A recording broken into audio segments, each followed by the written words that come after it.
আসসালামু আলাইকুম রহমতুল্লাহি ওবরকাতুহু। সম্মানিত দর্শক, ত্রয়োদশ জাতীয় সংসদ নির্বাচনের পর একেবারে তড়িঘড়ি করে সংসদ সদস্যদের যে শপথ, তারপর সরকার গঠন, সরকার গঠনের পর প্রধানমন্ত্রীর দায়িত্ব গঠন, দায়িত্ব পালন, মানে দায়িত্ব গঠন বললাম কি কারণে, এটা একটু পরে বলছি। দায়িত্ব পালন, ছুটির দিনে অফিস করা, মানে সব কিছুতেই একটা ম্যাজিক্যাল কর্মকাণ্ড চলছে। আমাদের অতীত অভিজ্ঞতা হলো যে যখন প্রথার বাইরে গিয়ে কেউ কিছু করার চেষ্টা করেন এবং সেটা যদি মানুষকে আকৃষ্ট করার জন্য, মানে খুব একেবারে দ্রুত মানুষ যেন হাতে তালি দেয়, প্রশংসা করে, এই কাজগুলো যখন কোনো রাজকর্মকর্তা করেন তখন তার শেষ পর্যন্ত সফলতা আসে না। এটাই বাস্তবতা। এখন ধরুন বর্তমান সরকার যে কাজগুলো করছেন, আমার কাছে, আমি শুধু ইন ডিটেলস বললাম না, আমার কাছে মনে হচ্ছে জনাব তারেক রহমান সাহেব এবং তার যারা লোকজন রয়েছেন তারা খুব দ্রুত মানুষের যাকে বলা হয় দৃষ্টি আকর্ষণ করতে চাচ্ছেন, এবং বিএনপির যে সকল কর্তা ব্যক্তি যারা আছেন তারা মন্ত্রী, এমপি এবং প্রধানমন্ত্রীর কর্মকাণ্ড এগুলো নিয়ে সামাজিক মাধ্যমে যতটা সরব, এতটা সরব বাংলাদেশ নয়, আশেপাশের দেশেও দেখা যাচ্ছে না।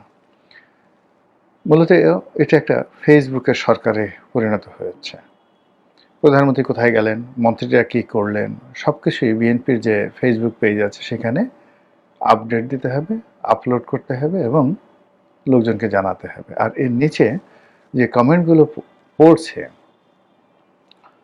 সেই কমেন্টগুলোতে ইতিবাচক যে কমেন্টগুলো পড়ছে সেইগুলো নিয়ে আনন্দ এবং ফুর্তি করতে হবে এবং বলতে হবে যে অনেক ভালো আছি। মন্ত্রীরা নিজ নিজ ফেসবুক থেকে প্রায় প্রতিদিন ৪-৫টা করে স্ট্যাটাস দিচ্ছেন। স্বয়ং তারেক রহমান সাহেবের যে ভেরিফাইড ফ্যান পেজ রয়েছে সেখান থেকে আসছে, তারপর বিএনপির মিডিয়া সেল আছে সেখান থেকে আসছে, বিএনপি দলীয় যে ফোরাম আছে সেখান থেকে এই ভিডিওগুলো আসছে। ফলে বুঝতে পারছেন যে প্রতিটা মুহূর্তে ফেসবুকে সয়লাভ হয়ে যাচ্ছে। অবস্থা দৃষ্টি মনে হচ্ছে যে সরকার, মানে বিএনপি সরকার, ইলিয়াস হুসাইন যাকে সবাই ইল্লু ডাকে, আর পিনাকি যাকে সবাই পিঙ্কু ডাকে, তো ইলিয়াস এবং পিঙ্কু, মানে ইল্লু এবং পিঙ্কু, এরা যেভাবে ফেসবুক সেলিব্রিটি, এখন এদের সঙ্গে পাল্লা দিয়ে বিএনপিকেও ফেসবুক সেলিব্রিটি হতে হবে, এরকম একটা তোড়জোড় ভাবসাব চলছে। এনিওয়ে, বড় দল, বড় চিন্তা, বড় মানুষ, সেই ব্যাপারে কোনো বক্তব্য নেই। কিন্তু আমরা যারা সাধারণ আমজনতা, আমরা সাধারণ আমজনতা প্রথম দিকে গত 18 মাস পূর্বে যখন ডক্টর মোহাম্মদ ইউনূস এলো, ঠিক সেই সময়টাতে এরকম ফেসবুক কেন্দ্রিক কর্মকাণ্ড দেখতে পেলাম। স্বয়ং গভর্নমেন্ট অফ বাংলাদেশ, তারপরে প্রধান উপদেষ্টার মানে ফ্যান, মানে ভেরিফাইড ফ্যান পেজ, এরপরে ওনার অন্য কর্মকর্তা যারা আছেন, তারপর উনি কিছু লোককে নিয়েছিলেন যারা সাংবাদিকদের মধ্য থেকে, তারা সবাই বিভিন্নভাবে ডক্টর মোহাম্মদ ইউনূসের গুণকীর্তন, সরকারের গুণকীর্তন, এগুলো বলার পাশাপাশি এনসিপি এবং জামাত যারা ওই সময়টিতে সামাজিক মাধ্যমে মারাত্মকভাবে যাকে বলা হয় প্রভাবশালী ছিলেন, তো তারা সবাই এক একটা স্ট্যাটাস দিত, লক্ষ লক্ষ, সেই মানে যাকে বলে তাসনিম জারারটা বেশি হয় না আহমদুল্লোরটা বেশি হয়, আহমদুল্লোরটা বেশি হয় না আজাহারিরটা বেশি হয়, আজাহারিরটা বেশি হয় না আমিরে জামাতেরটা বেশি হয়, আমিরে জামাতেরটা বেশি হয় নাকি ইল্লু পিঙ্কুদেরটা বেশি হয়।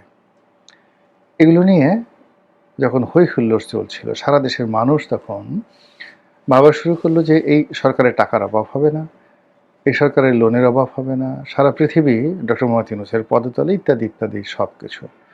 কিন্তু ৪-৫ মাস যেতেই আমাদের মোহ ভঙ্গ হয়ে গেল এবং আমরা দেখলাম যে ফেসবুকে যা হচ্ছে বাস্তবে তার উল্টো হচ্ছে, এবং ১৭ মাসে সারা বাংলাদেশের সর্বনাশ করে যেভাবে ডক্টর মোহাম্মদ ইউনূস বিদায় নিলেন এবং তার উপদেষ্টারা যেভাবে অবনত মস্তকে চলে গেলেন।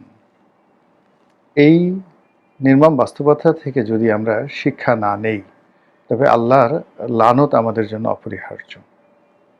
সেক্ষেত্রে বর্তমান যারা ক্ষমতায় আছেন, তারা যে কাজগুলো করছেন, সেই কাজগুলো অতীতে যারা করেছে তারা আজ পর্যন্ত কেউ সফল হতে পারেনি। ফেসবুককে কেন্দ্র করে, সোশ্যাল মাধ্যমকে কেন্দ্র করে মব তৈরি করা যায়। All on a sudden Tahrir স্কোয়ারে বিরাট জনসমাবেশ করা যায়। 3 থেকে 4 দিন বা 48 ঘন্টার মতো একটা সময় দেশকে উত্তেজিত রাখা যায়। এর বাইরে সামাজিক মাধ্যম দিয়ে অন দ্য লং রানে মানুষের যাকে বলা হয় মানে মস্তিষ্কে কোনো ইতিবাচক প্রতিক্রিয়া তৈরি করা যায় না, নেতিবাচক প্রতিক্রিয়া তৈরি করা যায়। ইতিবাচক প্রতিক্রিয়া তৈরি করার জন্য মূলধারার গণমাধ্যম লাগবে, এবং মূলধারার গণমাধ্যমের মধ্যে আবার পত্রপত্রিকা লাগবে। এমনকি টেলিভিশনের যে খবরগুলো হয়, প্রামাণ্যচিত্রগুলো হয়, এগুলো মানুষ মনে রাখে না। কিন্তু ধরুন টাইম ম্যাগাজিনে একটা খবর ছাপা হলো, সেখানে তারেক রহমান সাহেবকে যে প্রডিগাল বয় বলা হলো, ওই প্রডিগাল বয়ের যে মানে বিস্তৃতি, ওটার যে গুরুত্ব, ওটার যে ওজন, এটা মার্ক জাকারবার্গ বা মানে তার সঙ্গীর সাথে যারা আছে ফেসবুকে সবাই মিলে 100 বছর চেষ্টা করলেও সেটা দূর করা সম্ভব নয়। কাজেই এখনো মানুষের মস্তিষ্ক নির্ধারণ করে কলম, এখনো মানুষের চিন্তাধারার বিবর্তন ঘটায় লেখালেখি, শিল্প, সাহিত্য এবং সংস্কৃতি, সেই জিনিসগুলো। এখানে ফেসবুক মানে এই জিনিসগুলো বেশি একটা কাজে আসে না। এনিওয়ে, যেহেতু যারা কর্তা ব্যক্তি তারা সেই কাজগুলো করে যাচ্ছেন মনের আনন্দে, তাদেরকে কিছুদিন করতে দিতে হবে। যতক্ষণ না পর্যন্ত তারা না বুঝবেন, ততক্ষণ পর্যন্ত আপনি আমি যত কিছু বলতে যাব না কেন উল্টোপাল্টা হয়ে যাবে। এখন আজকের যে শিরোনাম নিয়ে আলোচনা, সেই আলোচনার মূল ভিত্তিতে আসি, মূল পয়েন্টে আসি। সেটি হলো যে কোন কোন মন্ত্রী আগে বাদ পড়বেন। আমি প্রথমে বলে নিই যে এই যে মন্ত্রী পরিষদ হলো, প্রায় মানে উপদেষ্টার উপদেষ্টা মিলিয়ে, সরি আবার উপদেষ্টার আবার ঠুপদেষ্টা বললে সবাই বলবেন যে আমাদেরকে ঠুপদেষ্টা বলেছে, এটা না। ঠিক অ্যাকচুয়ালি বাংলা প্রচলিত কথ্য যে রীতি, এখানে রামশ্যাম, যদুমধু, লেদু গেদু, ধলামলা, কলা ছলা, এই জিনিসগুলো আমাদের দেশে চলে আসছে। এবং এই যে বাংলা, এই বাংলার যে জোড়া শব্দ, সেই জোড়া শব্দ থেকে আমরা মানে কেউ মুক্ত নই, বিযুক্ত নেই। সে যে যত শিক্ষিত হোক না কেন, নদ নদী, কল কল, ছলছল, এই জিনিসগুলো চলে আসবে। তো সেক্ষেত্রে উপদেষ্টা, ফুফুদেষ্টা, এই জিনিসগুলো আমাদের দেশে এমনি নিজের অজান্তে চলে আসে, কাউকে ছোট করাও নেই, বড় করা নয়। তো যেটা বলছিলাম যে এখন যারা উপদেষ্টা হয়েছেন এবং যারা মন্ত্রী হয়েছেন, কেন হয়েছেন, কি কারণে হয়েছেন, আমি এটা অনেক ক্ষেত্রে বুঝতে পারি না। যেমন মির্জা আব্বাস সাহেবকে রাজনৈতিক উপদেষ্টা করা হয়েছে মন্ত্রীর পদমর্যাদায়। তো তিনি তারেক রহমান সাহেবকে কি রাজনীতির উপদেশ দিবেন, এটা আমি বুঝি না। বিকজ মির্জা আব্বাস সাহেবের যে রাজনীতি আর তারেক রহমান সাহেবের রাজনীতি 180 ডিগ্রি অ্যাঙ্গেলে একেবারে উলটপালট। 2 নম্বর হলো যে এর মাধ্যমে যাকে বলা হয় মির্জা আব্বাস সাহেবকে কি খুশি করার চেষ্টা করা হলো? Not like that. তিনি আরও অপমানিত বোধ করবেন, প্রচণ্ড অপমানিত বোধ করবেন। অর্থাৎ তাকে যদি কোনো মন্ত্রিত্ব না দেওয়া হতো, যে সংসদ সদস্য হিসেবে তিনি যতটা অপমান বোধ করতেন, উপদেষ্টা পরিষদের সদস্য হয়ে তিনি যখন ক্যাবিনেটে দপ্তরবিহীন মন্ত্রী হিসেবে প্রধানমন্ত্রীকে রাজনৈতিক উপদেশ দিবেন, যেটা কিনা প্রধানমন্ত্রী কোনোদিন তার কাছে চাইবেন না। আর মির্জা আব্বাস সাহেব এত বেকুব নন, তিনি স্বপ্রণোদিত হয়ে জনাব তারেক রহমান সাহেবকে উপদেশ দিতে যাবেন। ফলে কি হলো, এতে করে সমস্যা বাড়বে। অন্য যাদেরকে উপদেষ্টা বানানো হয়েছে, আমি একই পরিণতি তাদের সবার ক্ষেত্রেই মনে করছি। অর্থমন্ত্রীর মানে যিনি আছেন, রাজনীতির পোরখা একজন মানুষ, অর্থনীতির ব্যবসা বাণিজ্য থেকে শুরু করে সব ব্যাপারে যাকে বলা হয় ঘাঘু প্লেয়ার। তো আমির খসরু মাহমুদকে উপদেশ দিবেন রাশেদ তিতুমির, মানে এই কথা মানে বিশ্বাস করব আমি, অন্ততপক্ষে এই পর্যায়ে আমার জ্ঞান বুদ্ধি পৌঁছায় নাই। অথবা ধরুন যাকে বলা হয় এই 70 বছর বয়সে একটা দৌড় দিয়ে, লাফ দিয়ে যেখানে একজন মানুষ 4-5 ফিট উঁচে উঠে যান, এহসানুল হক মিলন, তো তিনি যখন একেবারে যুবক সেই সময়টিতে সারা বাংলাদেশ তোলপাড় করে দিয়েছেন। এখনো তাকে সবাই হেলিকপ্টার মন্ত্রী হিসেবে ডাকে। তো সেই হেলিকপ্টার মন্ত্রীকে উপদেশ দিবেন মাহাদি আমিন। মানে এটা রোজ কিয়ামতের আলামত। এটা কোনোদিন এটা হবে না। এটা নিয়ে যদি বাড়াবাড়ি হয় আইদার মাহাদি আমিন চাকরি হারাবেন অথবা এহসানুল হক মিলন চাকরি হারাবেন। দুজনের একজন চাকরি হারাবেনই। একসাথে এটা চলবে না। এরপর জাহিদ, ডক্টর জাহিদকে উপদেষ্টা নেওয়া হয়েছে। খোলামেলা বলতে এটা কেন নেওয়া হলো, জাহিদ শিক্ষিত, ভালো কথা বলেন, আমার সাথে খুবই ভালো সম্পর্ক, কিন্তু এটা কেন নেওয়া হলো? রুমিন ফারহানাকে রাগিয়ে দেওয়ার জন্য, নাকি মাহমুদুর রহমান মান্নাকে রাগিয়ে দেওয়ার জন্য, নাকি সত্যিকার অর্থে ডক্টর জাহিদের সঙ্গে দীর্ঘদিন থেকে জনাব তারেক রহমানের সাথে সম্পর্ক ছিল এবং জাহিদের বুদ্ধিতে তারেক রহমান সাহেব আজকের এই পর্যায়ে এসেছে, হোয়াট এভার মেবি। তো এরকম অনেকগুলো বিষয় নিয়ে কিন্তু মন্ত্রী পরিষদের ভিতরে বাইরে সমাজে আলোচনা করা হচ্ছে যে কেন এবং কি কারণে এই উপদেষ্টা নিয়োগ করা হলো, আর মন্ত্রীদের মধ্যে ওকে কেন মন্ত্রী দেওয়া হলো, ওকে কেন মন্ত্রী দেওয়া হলো, ওকে কেন ওই মন্ত্রণালয় দেওয়া হলো, এই জিনিসগুলো নিয়ে আলাপ আলোচনা হচ্ছে।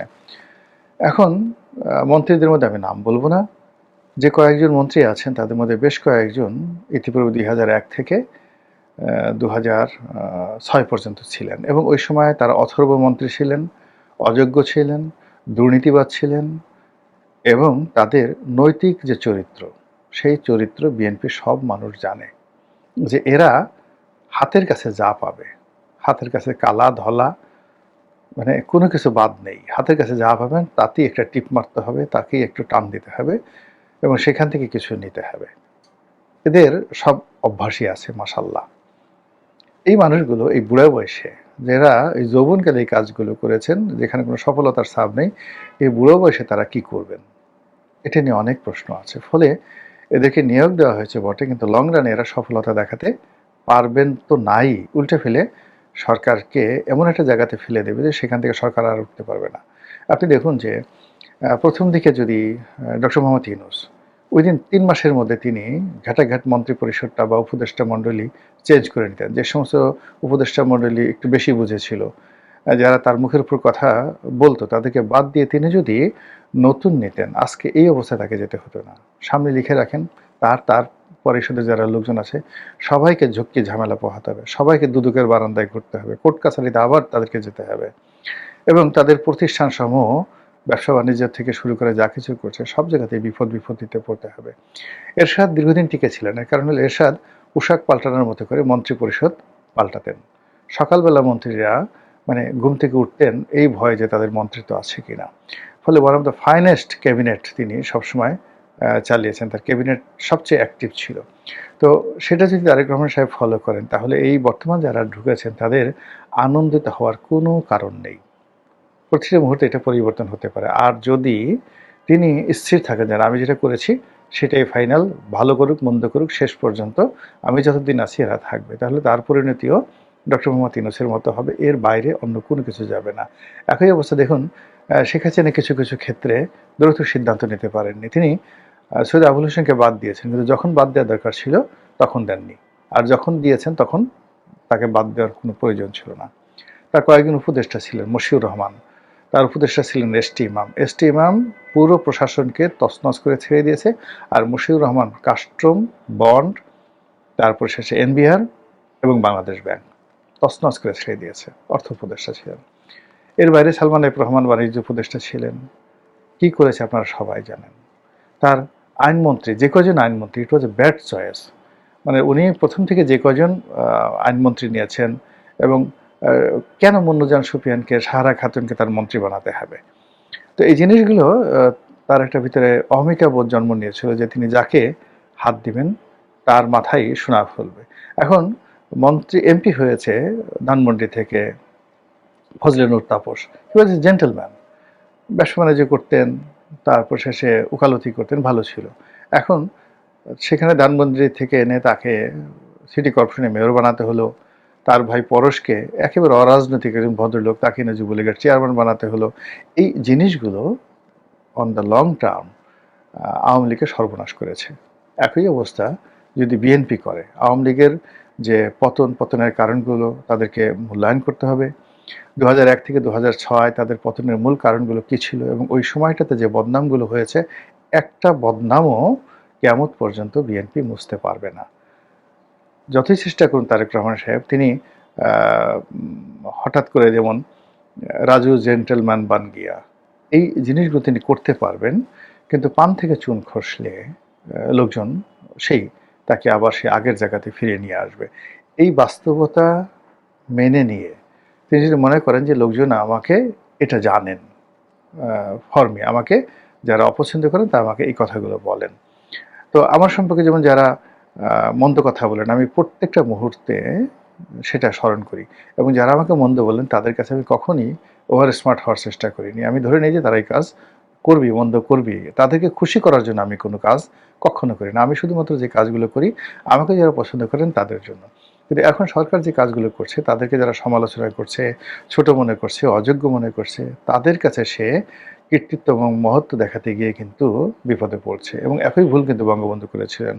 বঙ্গবন্ধুকে ঢাকা বিশ্ববিদ্যালয়ের শিক্ষকরা তাকে বলতেন অশিক্ষিত, লেখাপড়া জানেন না, গ্রাম থেকে আসছে, গিয়েও ২ কলম লিখতে জানে না। তো এইজন্য তিনি যেকোনো মূল্যে ঢাকা বিশ্ববিদ্যালয়ে যাওয়ার চেষ্টা করেছিলেন এবং এটা তার জন্য বিপর্যয় ডেকে নিয়ে আসছে। একই অবস্থা কিন্তু এরশাদ সাহেবও করেছেন। ঢাকা বিশ্ববিদ্যালয় দখল করার জন্য তিনি চেষ্টা করেছেন। এটা তার জীবনের অনেক কলঙ্ক, নতুন বাংলা ছাত্র সমাজ। আবার তিনি যখন সেই নতুন বাংলা ছাত্র সমাজকে বন্ধ করে দিলেন, ওটার মাধ্যমে তার আবার পতন শুরু হয়ে গেল। এরকম অনেক কিছু আছে। এখন আবার সেই খাল কাটা শুরু করতে হবে, আবার সেই ফ্যামিলি কার্ড শুরু করতে হবে। এখন ফ্যামিলি কার্ডের টাকা কই? সরকারকে তো এমনি দেনাগ্রস্ত রাষ্ট্র। তো সেখানে ফ্যামিলি কার্ডের জন্য টাকা তো সরকারকে ইনকাম করতে হবে। আগে আয় করতে হবে, তারপরে ব্যয় করতে হবে। এবার এখানে টাকা ছাপিয়ে অন্য গুরুত্বপূর্ণ ফান্ড থেকে টাকা এনে বা প্রধানমন্ত্রীর ত্রাণ তহবিল এনে আপনি ফ্যামিলি কার্ড চালু করলেন। দেখানোর জন্য যে আমি পারি। কিন্তু আল্টিমেটলি এই জিনিসগুলো তো অন দ্য লং রান আপনি চালাতে পারবেন না। তো এই বিষয়গুলো নিয়ে দেখবেন যে একটা সময় মন্ত্রীদের মধ্যে, ক্যাবিনেটের মধ্যে, উপদেষ্টাদের মধ্যে যে বিবাদ এবং বিসংবাদ শুরু হবে এবং একে অপরকে দোষারোপ করার সংস্কৃতি যখন শুরু হবে, তখন সারা বাংলাদেশে বিএনপির মধ্যে যে অন্তর্দ্বন্দ্ব, কোলাহল, চাঁদাবাজি, মাস্তানি এগুলো জ্যামিতিক হারে বাড়তে থাকবে। আর তখন কি হবে?